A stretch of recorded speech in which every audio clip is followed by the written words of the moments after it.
Est-ce que j'arrive à vivre de mon activité sur les réseaux sociaux? Est-ce que le fait que mon métier devienne ma passion a changé ma relation avec la lecture? Ou est-ce que concrètement, je regrette d'avoir lâché mon taf alimentaire? On va parler de tout ça aujourd'hui. On se fait le bilan après un an à temps plein, 100% sur YouTube.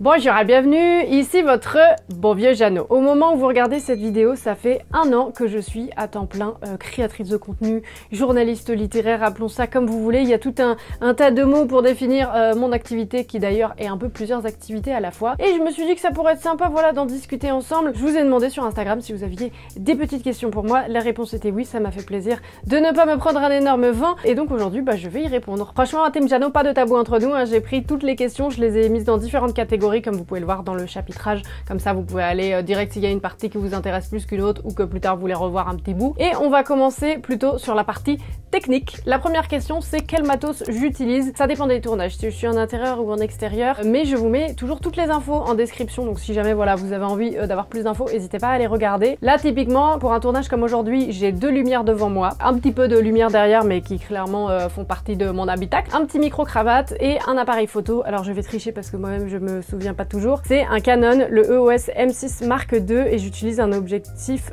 Sigma 16 mm. Donc voilà, il n'y a pas de toute manière de bon ou de mauvais matériel, je pense qu'il faut tester. Moi je sais que pour le son par exemple, j'aime beaucoup le rendu micro cravate, il y en a qui préfèrent mettre des micros mains. Voilà, chacun son truc, il faut tester. Ce micro en l'occurrence, il est pas très cher, donc c'était aussi l'avantage. Et voilà, moi j'aime plutôt bien le rendu. Et pour les tournages et un peu plus en extérieur, maintenant j'ai la chance de pouvoir faire appel à une équipe qui a son propre matos. Et en général, on est sur un matériel un petit peu au-dessus, ce qui n'est pas de refus. Voilà. J'ai reçu une question que je trouvais mignonne, c'était est-ce que j'ai des collègues? Et d'une certaine manière, oui. En tout cas, je travaille avec des gens, je pense qu'on peut se séparer un peu en plusieurs trucs. Déjà, j'avais envie de vous parler des gens avec qui je bosse directement pour la chaîne, parce que c'était un truc, franchement, je pensais pas ça allait si vite ma team Jeannot et que j'allais vraiment pouvoir embaucher, c'est un bien grand mot parce que voilà, j'ai pas des gens en CDI avec moi, mais quand même on peut dire embaucher. Il y a des petits gens qui m'aident et ça c'est chouette. Pareil, je mets tout le temps les gens en barre d'infos, donc si vous voulez savoir, il y a toujours tout en barre d'infos. Donc on a Nicolas qui m'aide pour les vignettes et qui fait un travail de fifou, j'aime trop. On a essayé de réfléchir et on continue de le faire à qu'est-ce qui rend le mieux pour la chaîne, quelle est la direction artistique et franchement ça, quel bonheur! Vraiment, je crois que les vignettes, c'est le truc que je déteste le plus faire et surtout que je fais le plus mal. C'est aussi la question quand on commence à se développer de plus en plus dans n'importe quel taf, c'est d'apprendre à déléguer. Il y a des trucs, c'est facile à déléguer parce qu'on est mauvais dedans. Moi, les vignettes, j'avais aucun problème. Il y a des trucs, c'est un petit peu plus dur. Mais en tout cas, il y avait ça. Ensuite, on a Lisa avec qui j'ai bossé 2-3 fois pour le moment et que j'adore. En fait, elle m'aide sur la documentation de vidéos. Vous l'avez peut-être remarqué, mais dans les derniers mois,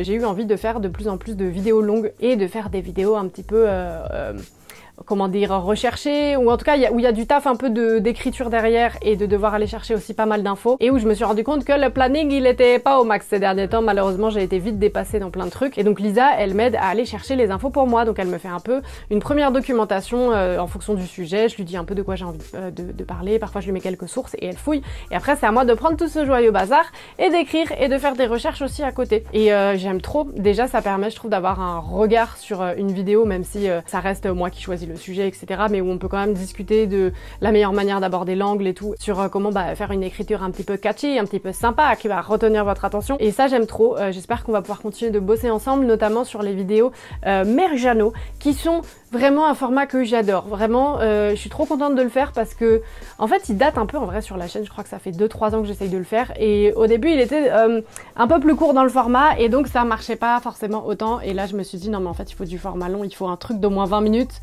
que tu te poses, je sais pas, en buvant ton petit thé, tranquille. Et c'était vraiment l'envie. Et ça a l'air de vous plaire, donc merci beaucoup, ça fait plaisir. Mais ça prend plus de temps à faire. Donc trop contente d'avoir Lisa là-dessus. Qui on a d'autres? On a Ambre, qui est toute nouvelle dans l'équipe, qui m'aide de temps en temps sur le montage. D'ailleurs bonjour à elle, c'est elle qui monte cette vidéo. C'est la première fois qu'on bosse ensemble et je vous avoue que le montage c'est le plus dur à déléguer parce que c'est ce que j'aime le plus et que je pense que je fais le mieux dans toutes les différentes tâches. Mais voilà, on arrive à un stade où en fait il faut lâcher le bébé quoi, comme on dit. En fait si je veux pouvoir continuer d'avoir un rythme qui moi me plaît et d'arriver à à créer toutes ces idées qui sont dans ma tête et que j'ai trop envie de voir être créées, arriver sur la chaîne, bah c'est bien de se faire accompagner aussi. Donc on a Ambre qui, je pense, dans l'avenir va m'aider un petit peu sur quelques montages, donc ça c'est trop cool. On a Clémentine également, ça fait du monde hein, quand même, on rigole, mais il y a un peu du monde derrière tout ça. Clémentine qui file un petit coup de main pour les sous-titres quand elle a le temps. Trop mignonne, c'est elle qui m'avait proposé et elle a la gentillesse de le faire bénévolement. Voilà, sinon toutes les autres personnes sont rémunérées parce que voilà, je considère que c'est important. Clémentine c'est un petit peu différent, elle était en études, ça va lui permettre aussi d'avoir des petites choses à montrer, voilà, dans son CV, etc. Et je vous avoue que on déborde pas d'argent hein, malheureusement ici pour le moment, donc c'est cool aussi d'avoir des gens qui ont envie d'aider, et j'ai aussi des potes qui me font des trucs à tarif réduit et ça c'est très très cool quand on se lance. Je pense surtout aux personnes qui m'aident quand je fais des tournages en extérieur. J'ai 3 cadreurs pour le moment où ça tourne un petit peu. On a Martin, Clément et Yann qui sont tous très très forts et ça fait plaisir, et eux bah justement dans les tarifs ils me filent clairement un petit coup de main.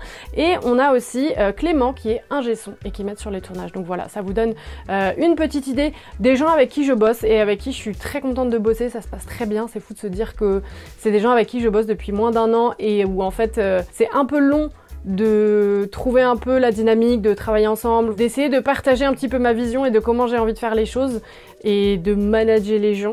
Ça voilà, je suis en train d'apprendre, mais c'est trop cool d'apprendre à le faire. Et de se détacher un petit peu de ma chaîne et de me dire ok c'est mon truc, c'est moi qui l'ai créé, mais il faut pas non plus l'étouffer comme si voilà, hein, voilà, il faut se calmer un petit peu. Et de voir qu'en fait le projet est encore mieux quand il y a des gens compétents pour aider. Donc ça c'est très chouette. Mais sur la question des collègues, je voulais vous parler d'autres trucs. Déjà je bosse avec Arte maintenant depuis septembre dernier. On avait déjà bossé un petit peu ensemble depuis quelques temps, on avait fait un pilote, etc. Mais je fais une émission littéraire pour eux sur Twitch qui est trop cool, que moi j'adore faire, qu'on a fait tous les mois depuis septembre, même si là on est en petite pause. Il reste une émission pour clôturer la saison qui aura lieu en mai et j'ai trop hâte, ça va être trop cool. Donc finalement bah c'est mes collègues aussi, on se voit de temps en temps, là un petit peu moins parce que voilà c'est un petit peu en pause. Et la dernière catégorie de personnes que je mets un peu dans la case collègues, c'est des copines que j'ai rencontrées l'année dernière. J'avais fait un programme d'accélérateur pour jeunes créatrices sur internet et en fait on était 10 créatrices, que ce soit de YouTube, Insta, Twitch, etc. à s'être rencontrées pour voir qu'est-ce qu'on pouvait mettre en place chacune, etc. pour se professionnaliser. C'est organisé par une agence qui s'appelle Loopin. Et donc ça c'était il y a 1 an, ça a duré genre 5 jours. Et depuis on fait un truc que j'aime trop, genre tous les mois on se retrouve et on se fait une petite réunion à distance et on discute toutes un peu des sujets qui nous animent, sur quoi on travaille en ce moment. Il y a aussi un côté un peu ouin-ouin où on se plaint parce qu'on a besoin, parce que faire de la création sur internet c'est un métier qui peut vite être assez isolant. Mais je suis très contente de me dire qu'en fait il y a beaucoup de gens autour de moi et d'autres gens que je mets pas dans la catégorie collègue du tout, mais bah ouais en vrai les copines aussi qui font de la création littéraire sur YouTube majoritairement, mais aussi sur Insta, on échange beaucoup. Là-dessus je me sens hyper rassurée de ne pas être toute seule. Sur la partie organisation, il y a pas mal de questions aussi qui sont revenues. Moi c'est pas du tout mon fort l'organisation, en tout cas sur certaines choses. C'est pour ça que j'ai eu un peu du mal, j'avoue, à répondre à vos questions là dans l'année qui est venue, parce que à la fois j'avais envie de pouvoir vous répondre, mais en fait c'était un petit peu tôt. Typiquement vous faire un vlog ça aurait été mais chaotique. Genre plusieurs fois vous m'avez demandé genre une semaine dans ta vie, je suis en mode il n'y a pas une semaine dans ma vie, genre ça n'existe pas pour le moment, genre aucune semaine ne se ressemble et c'est peut-être finalement pour ça qu'on fait ce métier. Mais pour le moment l'organisation est un peu... on y travaille, c'est ce que j'ai à dire. Et la première question c'était justement est-ce que j'ai des heures définies ? Pas vraiment. En fait, c'est un peu compliqué parce que je trouve que c'est des métiers, des trucs un peu créatifs comme ça, et où en plus on est en freelance et on bosse depuis chez soi. On a tendance à pas trop regarder les heures, ce qui n'est pas ouf. Mais en même temps, je crois que ça me correspond pas trop de faire genre, je sais pas, de commencer à 9h, finir à 18h. En fait, c'est toutes les raisons pour lesquelles j'ai voulu être indépendante. Donc pendant longtemps, j'étais en mode non, mais moi, ce modèle me correspond pas, c'est pas pour moi, etc. Et j'en suis encore relativement convaincue. Et en même temps, le système de ne pas regarder les heures, c'est pas dingue non plus. J'essaye un peu d'être dans un truc où j'essaye de me faire confiance, de m'écouter. Il y a des semaines où ça part en cacahuète et je bosse beaucoup trop. Là, je suis un peu dans le truc inverse où j'essaye de ralentir parce que j'ai trop bossé. Je me dis, bah, tu sais quoi, genre, ouais, un vendredi, j'ai pas envie de bosser, bah, je bosse pas. Et voilà, le soir, j'essaye de me calmer, les week-ends aussi. Mais c'est un vrai problème. C'est que, en fait, j'adore mon taf. Et même travailler de manière générale, faire des trucs productifs. J'ai toujours aimé ça, en fait. J'aime trop et parfois, ça peut être un peu toxique et j'en ai conscience et je travaille dessus.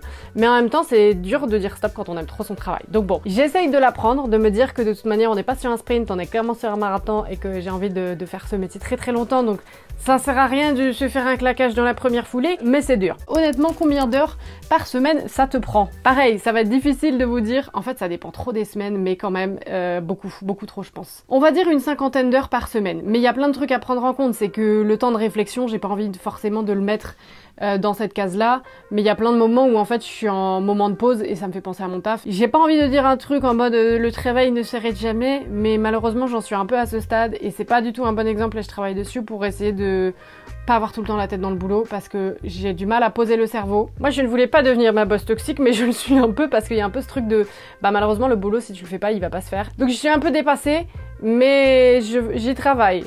C'est le maître mot.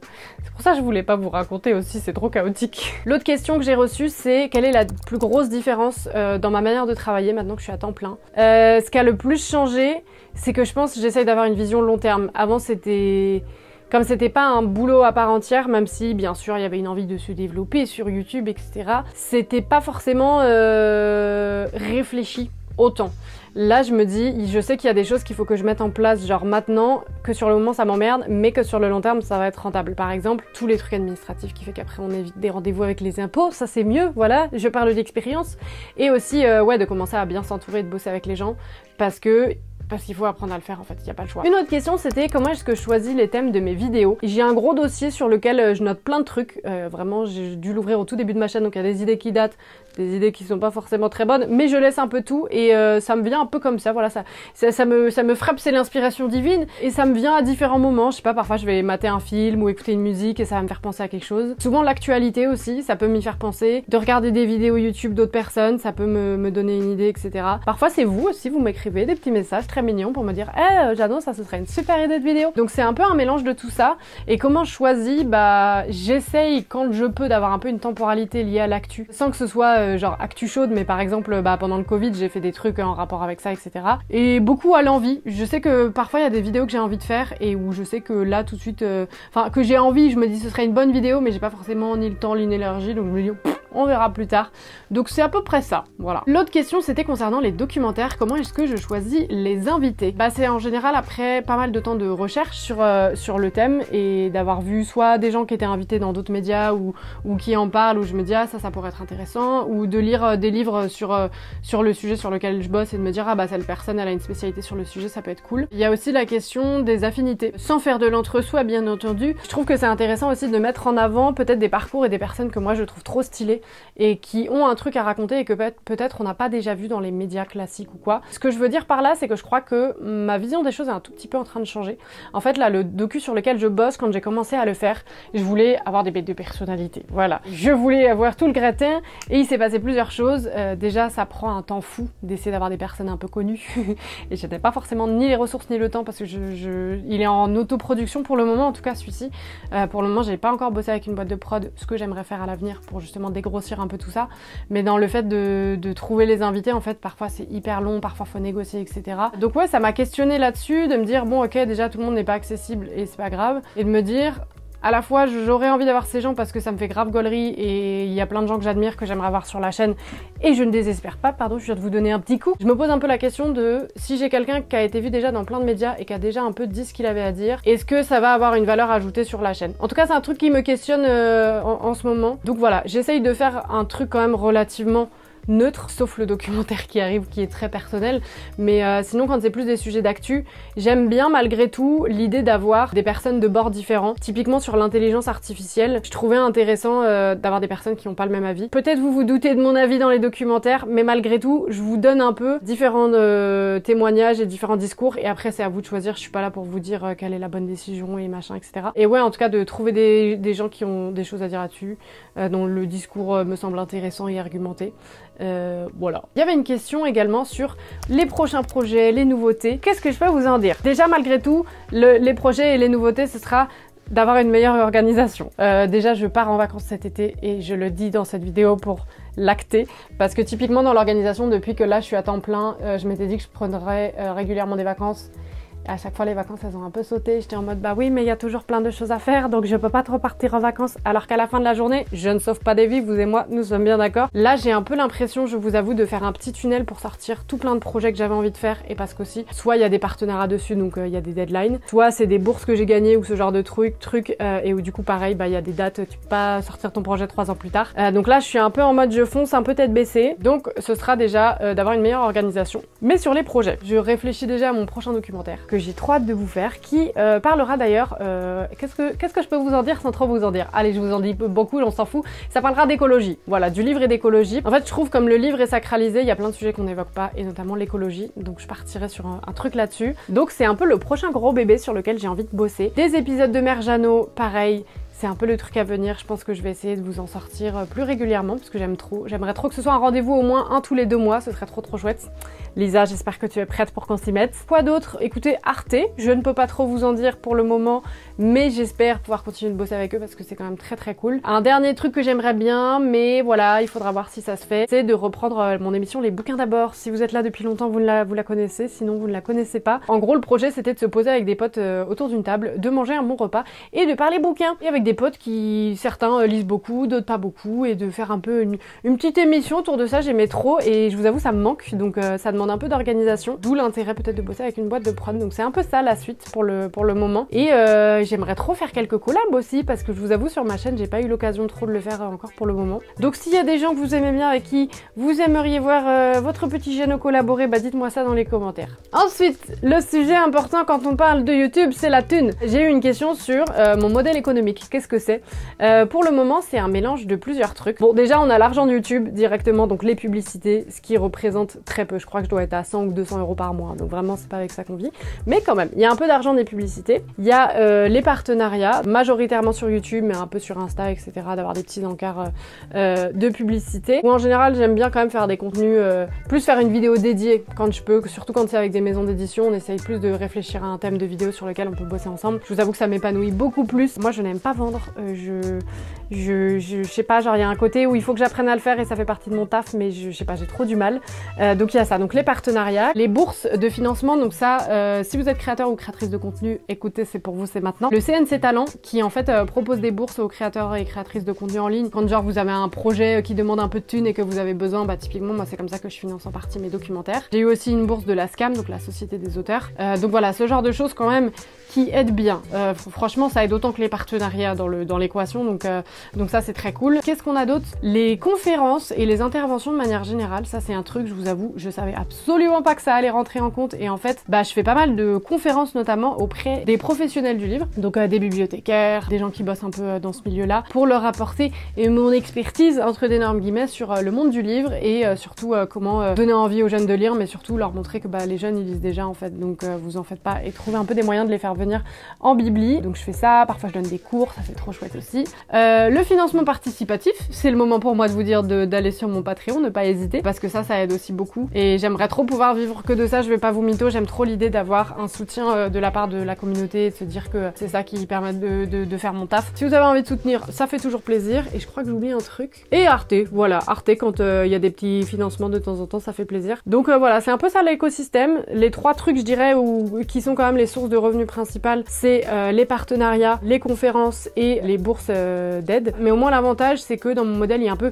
plein de trucs différents, donc si jamais il y a un truc qui se casse la gueule, je suis pas trop en galère. L'autre question que vous aviez pour moi c'était est-ce que financièrement je m'en sors? Écoutez, pour le moment on se plaint pas. Pour vous refaire un peu le contexte, en gros quand je me suis mise à plein temps sur YouTube, avant j'avais un job et j'ai signé une rupture conventionnelle, ce qui veut dire que j'ai pu déclencher mes droits au chômage, et ça c'est quand même très cool. Je vous dis que moi je suis une flippette de manière générale, j'avais très peur de pas pouvoir vivre de YouTube, etc. Donc j'ai passé déjà énormément d'années je pense à me lancer, alors que d'un point de vue réaliste j'aurais pu peut-être le faire avant, mais j'étais pas dans le bon état d'esprit, donc ça servait à rien. Donc en fait c'est compliqué pour le moment de vous dire si je m'en sors ou pas, parce que Bah oui, j'ai le chômage. En vrai, au moins, il y a quand même, je vois qu'il y a de l'argent qui rentre. Donc, je pense que même sur le chômage, je pourrais à peu près m'en sortir. Mais pour le moment, bah, je fais un peu un pari qui, on verra s'il fonctionne, mais bah, d'embaucher du monde. Donc, l'argent qui rentre, c'est beaucoup d'argent qui sort pour le moment. Mais écoutez, pour le moment, ça va. Mais parce que j'ai le chômage. Et je pense que d'avoir ce petit backup, ça me rassurait beaucoup. Une autre question aussi que j'ai vu revenir, c'est comment défendre ses tarifs. J'ai trouvé que c'était une question hyper intéressante. Si jamais vous êtes créateur ou créatrice de contenu, moi déjà, je vous recommanderais de vous rapprocher en fonction du milieu dans lequel vous évoluez, de parler un peu à des gens autour de vous. Moi au début je savais pas du tout sur les tarifs, donc je suis allée demander à des copines en fait. Il y a plusieurs choses à prendre en compte quand vous fixez vos tarifs. Déjà c'est bien sûr la taille de votre communauté, mais aussi le temps que ça va vous prendre. C'est pas parce que vous avez une petite communauté qu'on peut vous faire prendre un peu n'importe quel tarif en disant ah bah t'as une petite communauté donc en fait ça vaut pas cher. Bah non, il y a du travail derrière, donc peu importe la taille de votre communauté, je pense qu'il y a toujours des choses à valoriser, surtout si vous êtes dans un milieu un peu de niche, que ce soit le livre ou quoi, et que du coup bah, vous avez une place dans votre niche. Ça aussi c'est un truc à défendre, donc n'hésitez pas à vous renseigner, demander aux gens un peu de votre milieu et tenir un peu vos prix. Je sais qu'il vaut mieux toujours demander plus parce que de toute façon les gens vont toujours essayer de négocier nos prix, donc ça fait partie du jeu hein, finalement de négocier un petit peu, etc. C'est pas une raison pour accepter tout et n'importe quoi. Je vous avoue, moi on m'a fait plein d'offres où on proposait des trucs un peu de zinzin. Si les gens sont pas prêts à mettre le prix pour ce que vous considérez être juste, bah peut-être ça vaut pas la peine de travailler avec eux, peut-être ce sera pour une prochaine fois. Je pense qu'il faut un peu jauger comme ça. Et voilà, si vous avez des demandes plus précises, envoyez-moi un petit message sur Insta, je vous répondrai plus précisément. Moi je suis très reconnaissante que dans tout ce qui est littérature, je trouve que on se parle beaucoup en tant que créateur et créatrice de contenu, on s'envoie plein de questions et on discute beaucoup des tarifs et c'est une bonne chose plutôt que de pas se dire les tarifs en fait, parce que plus on aura tous et toutes les mêmes tarifs et plus on mènerait la profession vers le haut, j'espère. Donc voilà, si vous avez besoin, vous pouvez toujours m'écrire. Ensuite, il y avait pas mal de questions autour du rapport à la création et autour du livre. Une des questions c'est est-ce que j'ai perdu le goût du livre? Dieu merci, non. Mon rapport au livre il avait déjà changé en fait. Enfin ça c'est pas très neuf je dirais. En fait, depuis que j'ai même ma première chaîne YouTube qui date de, oh là là, bientôt 10 ans, qui était en anglais, où je parlais déjà de littérature. Ouais, je pense qu'en fait, quand on lit en se disant qu'on va en parler ou en faire quelque chose, je sais pas si on lit de la même manière. C'est une vraie question que je me pose. Moi, j'ai un peu 3 catégories de différentes lectures. Il y a les livres que je vais lire pour moi, pour le plaisir. Et là-dedans, en vrai, je mets les services presse. Déjà parce que j'en reçois toujours aussi peu qu'avant. C'est pas une pratique qui me fait grave gaulerie et que justement, j'ai envie de garder ce plaisir-là. Et franchement, les services presse, en tout cas qu'on m'envoie sans l'idée forcément de faire une collaboration derrière ou quoi, juste d'en parler, je me dis, bah j'ai envie de me poser et de les lire juste parce que j'ai envie de les lire, pas qu'il y ait la pression que l'éditeur me dise ah, ça fait 3 mois qu'on te l'a envoyé, pourquoi t'en as pas parlé, genre. C'est pas une manière qui m'intéresse et j'avoue j'ai un luxe de ouf, c'est qu'en général ça peut même arriver que parfois les éditeurs ils ont ton adresse et après ils t'envoient des trucs, t'es en mode j'ai rien demandé frère, c'est gentil hein, mais j'ai rien demandé, et où du coup je suis en mode bah je vais pas en parler ou je vais pas en dire quoi que ce soit parce que je vous ai rien demandé, mais donc voilà, parfois juste si je reçois des trucs c'est parce que j'en ai grave envie en général et là je vais le lire avec plaisir. Donc les lectures plaisir c'est franchement bien 60% de ce que je lis, je pense. Après, il y a les lectures qui sont plus des lectures genre dans le cadre de ma chaîne. Parfois, ça va être surtout des livres en fait pour de la recherche. C'est par plaisir, mais c'est un peu genre comme quand tu lis un truc pour la fac, quoi. T'as conscience que tu le lis pas de la même manière, que tu prends un peu des notes. C'est pas le même plaisir de lecture, c'est le plaisir de me dire ah ça c'est trop bien, ça c'est une trop bonne phrase, ça va être trop cool pour la vidéo machin. Ça, je dirais que c'est 30% à peu près de ce que je lis. Et je dirais que les 10% qui restent, où là il y a moins de plaisir de lecture. Enfin, oui et non, je vais vous expliquer. En tout cas, dans les premières lectures, c'est pour les partenariats. Quand je reçois des livres où je sais qu'on me le propose dans l'optique de faire une vidéo, là, dans mon cerveau, c'est pas la même lecture. Pour une simple et bonne raison, en fait, j'active un petit truc dans mon cerveau où je lis beaucoup ces livres-là en me posant les questions de ok, est-ce qu'il y a des trucs offensants dedans? C'est un peu horrible à dire, mais en fait, je suis obligée de mettre un détecteur en me disant ce livre-là, si je vais en parler à ma communauté, j'ai pas envie de leur recommander n'importe quoi. Et donc, quand je suis en lecture plaisir, je dirais que je suis peut-être moins en alerte, je suis un peu plus, je lis tranquille, machin. Alors que quand c'est un livre pour un partenariat, je veux être sûre que c'est béton et pas vous présenter n'importe quoi. Donc oui, je le lis avec plaisir, mais par contre, je vais lire plus lentement, je vais bien prendre le temps de voir toutes les phrases, etc. Mais ça reste un plaisir. Honnêtement, le plaisir de lire, il est pas du tout parti. C'est plus qu'il y a des périodes où je lis plus pour certaines vidéos et là, ouais, je suis un peu dans mon truc où je m'amuse un tout petit peu moins. Par exemple, quand je fais la vidéo sur les prix littéraires et que j'enchaîne des livres qui sont pour un concept de vidéo, je me dis c'est sympa, c'est rigolo à lire, mais tu peux pas lire genre que ça d'une traite, donc c'est plus dans ce sens-là. Mais sinon, non, j'aime toujours autant lire, je lis encore plus qu'avant. J'aime trop ce moment où t'es dans ton petit cocon avec ton livre, tu sais que t'es en train de tomber sur un coup de cœur et que ce livre, tu vas le chérir et qu'il va avoir grave de signification plus tard pour toi. Je me souviens souvent, quand un livre m'a marqué, de me dire « Ah putain, je me souviens ce qui se passe à ce moment-là dans ma vie et tout quand je le lisais ». Donc non, ça n'a pas bougé. Tant mieux. Une question qui est revenue, c'est de quoi est-ce que je suis le plus fière? C'est dur, franchement. À chaque fois, je fais un peu dans ma tête genre le truc de le mois d'il y a 1 an. Donc là, je dirais le mois d'il y a 2 ans. Ce serait jamais imaginé genre quitter son taf et être là aujourd'hui. Donc ça, c'est fou. Si je fais un peu la liste de tout ce qui s'est passé en 1 an, ça n'a pas de sens. Genre, c'est incroyable. Déjà, j'ai fait une bête de formation d'accélérateur dont je vous parlais pour les créatrices en ligne. J'ai eu une bourse du CNC. J'ai eu une bourse de la SCAM. J'ai fait tout un tas de conférences pour présenter mon métier et mes documentaires. J'anime une émission pour Arte. Je vais être au Culture Fest. Donc déjà, si je fais un peu la liste de tous les trucs faits, en vrai, je suis grave fière. Je suis grave fière de moi. Je repense vraiment à mon moi ado, en fait, qui n'avait aucune idée de ce qu'elle allait faire de sa life. Enfin, qui savait que, en gros, je pense qu'elle savait qu'elle voulait travailler dans le monde du livre et dans la vidéo et dans les médias. Mais de me dire que techniquement, j'ai construit mon propre média, c'est fou. Et de me dire qu'en fait, j'ai pas besoin de bosser dans les médias traditionnels. J'ai toujours eu une relation un peu d'amour et de haine avec les médias de manière générale. Tout ça en ayant fait une formation de journaliste et une école reconnue. Mais de me dire, en fait, j'ai l'impression que je trouverai jamais ma place, que les formats que j'ai envie de faire, je pourrai jamais les faire dans une rédac. Et de me dire que je peux les faire sur ma chaîne, c'est une des plus grandes fiertés. Ça, je dirais que c'est ma fierté de manière générale depuis que j'ai ma chaîne. Sinon, dans l'année, je dirais que ma plus grande fierté, c'est d'être grave bien entourée. Que ce soit, vu tout ce que je vous ai dit d'un point de vue pro, mais aussi d'un point de vue perso. Franchement, là, toutes les relations que j'ai et que je chéris dans ma vie et que je continue de faire construire, c'est des relations où je me sens grave privilégiée d'avoir ces gens-là dans ma vie. Je me sens hyper bien entourée, que ce soit famille, amis, les proches, enfin, et même dans le boulot. Je me sens très écoutée, je me sens très aimée et je pense que ça aide de manière générale dans la vie et surtout dans un métier comme celui-ci, je me sens pas du tout seule. Quand t'as envie de faire un truc et que t'as une vision entre guillemets, tu peux avoir cette impression d'être un peu seule dans ta création et la réalité c'est que je suis pas seule du tout et c'est cool de pouvoir s'en rappeler. Et voilà, les gens qui passent par là se reconnaîtront, mais de leur dire merci d'être là, merci pour qui vous êtes et merci de me soutenir. L'autre question c'était le truc que j'aime le plus et celui que je déteste le plus dans mon taf. On va commencer par celui que je déteste le plus, c'est l'administratif, messieurs, dames. C'est fou le temps que ça prend. En fait, dans l'administratif, je compte un peu genre tous les trucs qui sont pas de l'ordre de la création. Je savais ça prenait du temps de base, mais je pense là c'est 45% de mon emploi du temps. Et en fait, je pensais pas que ce serait autant. Je pensais que ça allait me prendre genre 20% et genre de gérer les mails, faire ses impôts, faire ses déclarations, les statuts, machin. En fait, ça prend un temps et une énergie folle et surtout, c'est plein de micro-tâches. Ça, je vous avoue, c'est un petit peu chiant. Ah putain, j'ai oublié de vous parler de quelqu'un qui m'aide pour ça. C'est ma sœur. Oh, la honte. Marie, si tu passes par là.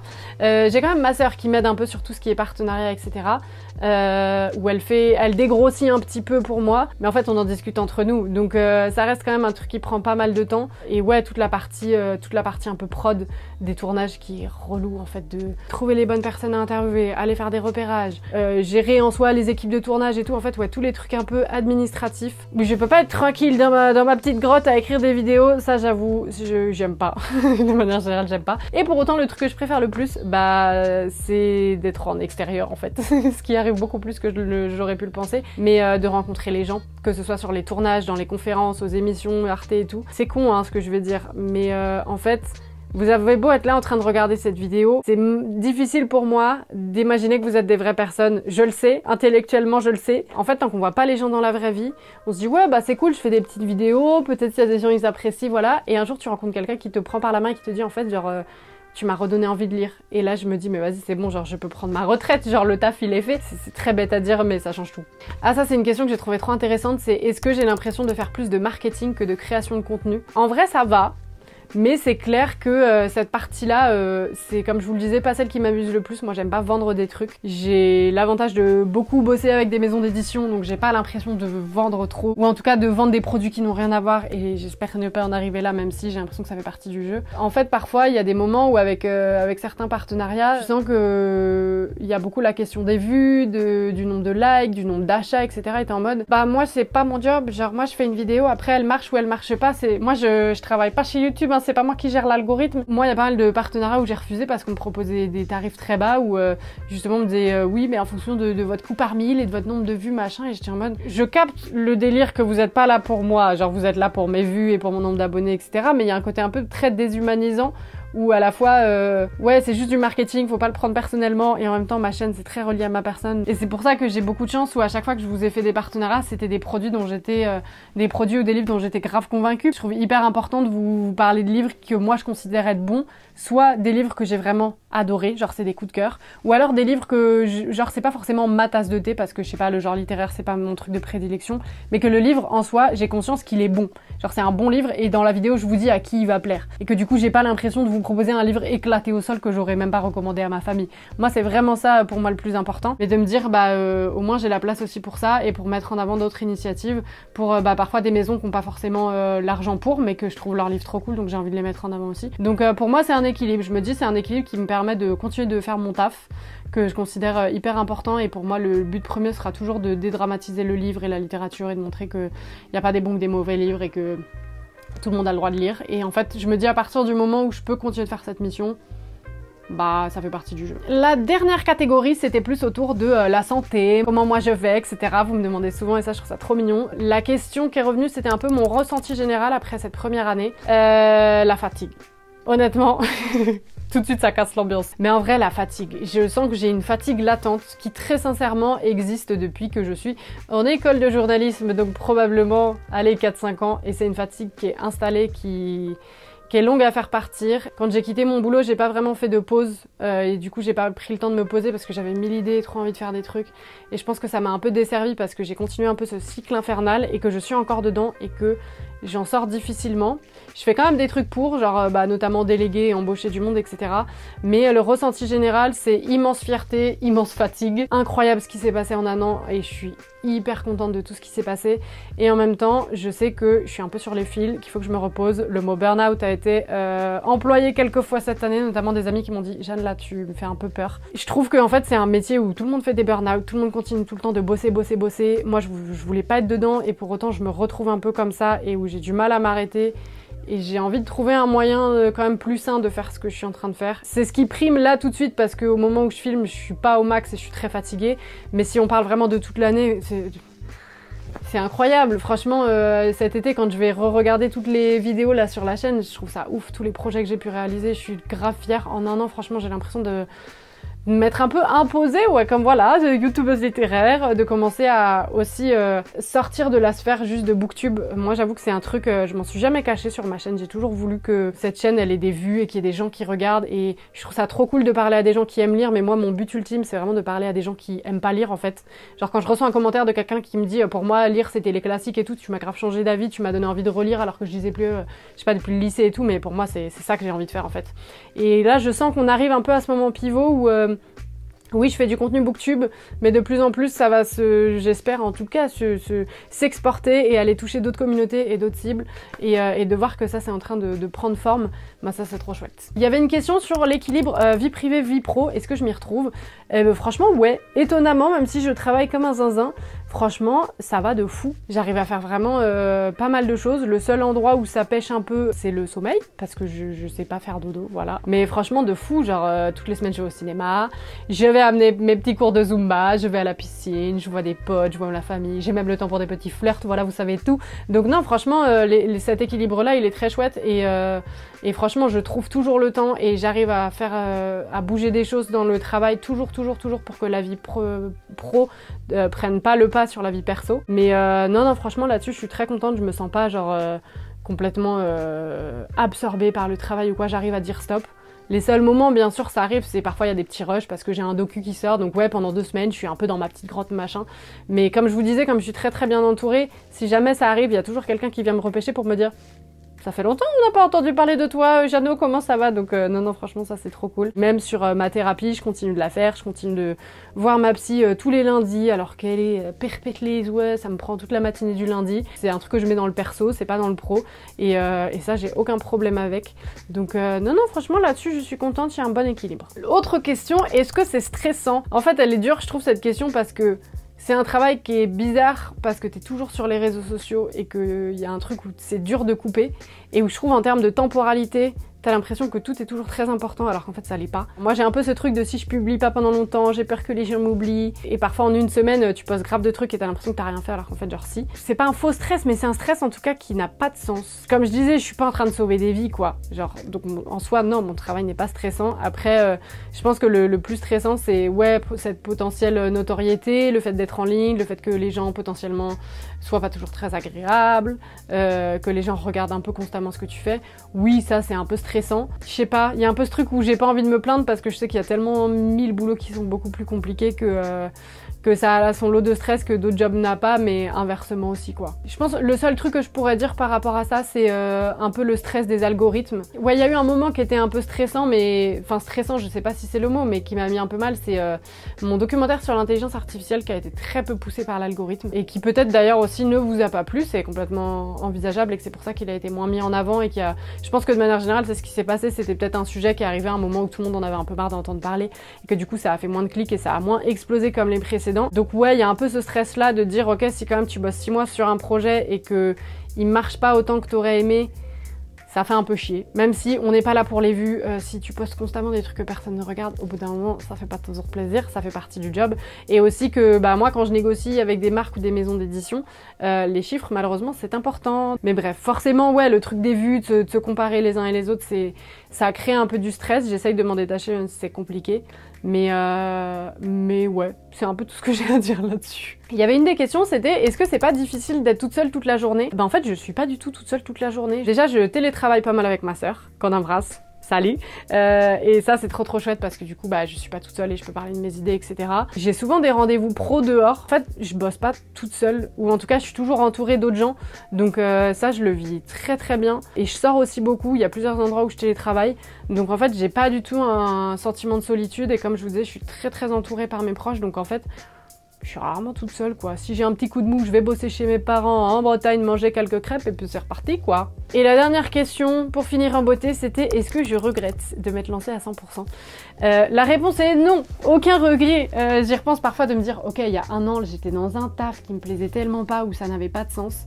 Il n'y a aucun regret. En fait là vraiment moi ce que je cherchais dans le travail et dans le monde du travail que j'avais pas trouvé jusqu'ici, c'était quelque chose qui fasse sens. Ça veut un peu tout et rien dire, mais typiquement le documentaire qui sort bientôt sur la chaîne et que j'espère vous serez nombreux et nombreuses à regarder, je considère qu'il fait grave sens et qui vient poser quelque chose et marquer la fin d'un cycle sur ma chaîne, sur mon rapport au livre. Pourquoi lire ça veut tout et rien dire en fonction de là d'où tu viens, de là où t'as grandi, et que en fait lire c'est grave politique. Et ouais, de montrer qu'en fait le livre c'est politique. Il y a plein de trucs qui sont politiques dans le livre constamment, même de dire que les jeunes ne lisent pas, il y a 1000 trucs politiques à dire là-dessus et je pense que j'ai réussi à le faire dans mon documentaire et je suis contente de l'avoir fait sur TikTok, sur machin. Enfin, il y a plein de sujets autour du livre où pour moi, de toute façon tout est politique. De manière générale, je suis convaincue de ça. Et de pouvoir montrer sur ma chaîne qu'il y a des sujets politiques autour du livre et que c'est pas juste t'ouvres un livre pour te détendre, même si parfois c'est ça bien sûr. J'ai l'impression de me retrouver de plus en plus dans ce truc-là, dans cette mission-là et de dédramatiser le livre. Donc aucun regret. On verra le temps que ça dure, en toute honnêteté. Est-ce que j'aurai envie de faire ça toute ma vie? J'en sais rien. Je pense que de toute façon, il faut toujours un plan B quand on fait ce genre de métier. Mais en tout cas, ma mission un peu de créatrice de contenu / journaliste pour dédramatiser le livre, je pense que ça, c'est le truc dans lequel je me retrouve et qui, peu importe sa forme, continuera de m'animer pendant très longtemps. Donc non, il n'y a aucun regret. C'est donc tout ce que j'avais pour vous aujourd'hui, ma team Jeannot. J'espère que vous avez aimé cette vidéo, un petit peu plus coulisses, voilà, racontage de vie, que je trouve sympa quand même de faire de temps en temps et que vous aviez envie de voir. Donc je suis très contente d'avoir pu vous raconter un petit peu plus. Surtout si peut-être il y a des créateurs et créatrices de contenu ici, ou peut-être en devenir, qui se posaient des petites questions. J'espère que ça vous donnera envie, parce que c'est quand même un job très cool, hein, on va pas se mentir. Il y a de la place sur YouTube. En fait, parfois j'en discute avec des gens qui me disent j'ai peur de me lancer sur YouTube, tout a été déjà fait. Pour moi c'est pas vrai. Ces derniers mois par exemple, ça m'est arrivé plusieurs fois de voir des vidéos de copains et de copines que je vous mettrai en barre d'infos qui parlent du livre et qui font ou qui sont quasi à 100 000 vues, c'est énorme. J'ai l'impression que ça arrivait pas tant que ça avant et que là il y a un truc qui est en train de se passer quand même au niveau du livre et en fait il y a plein de manières de parler du livre de manière très chouette. Le livre c'est pas une niche et donc si vous avez des idées, des trucs que vous avez envie de lancer, bah lancez-vous, rejoignez-nous. Et voilà, je pense qu'il y a encore beaucoup de choses à faire sur YouTube pour parler de littérature, ce n'est que le début. Et puis voilà, écoutez, il y a encore quelques vidéos très chouettes qui arrivent avant cet été. J'espère qu'elles vous plairont.